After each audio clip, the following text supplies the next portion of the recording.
Dear viewers, Assalamu alaikum. I am Hossain Prodhan. Welcome to MA AcademyE's 1 minute video class.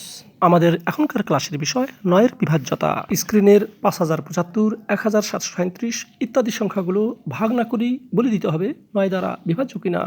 হ্যাঁ বন্ধুরা, এই কৌশলটি শেখানো হয়েছে ষষ্ঠ শ্রেণীর পাঠ্য বইয়ে। সেখানে বলা হয়েছে কোন সংখ্যার অঙ্কগুলোর যোগফল 9 দ্বারা বিভাজ্য হলে সংখ্যাটি 9 দ্বারা বিভাজ্য হবে। যেমন 5075 সংখ্যাটির অঙ্কগুলোর যোগফল 17। 17 সংখ্যাটি 9 দ্বারা বিভাজ্য না হয় 5075 সংখ্যাটি 9 দ্বারা বিভাজ্য হবে না।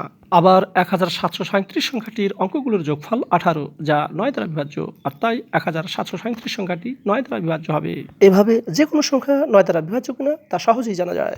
এখন প্রশ্ন, ফাঁকা স্থানে কত বসালে সংখ্যাটি 9 দ্বারা বিভাজ্য হবে?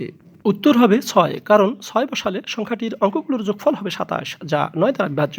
গণিতের উৎকর্ষতায় আরো অঙ্ক নিজে করবে। ধন্যবাদ। For more videos subscribe the channel.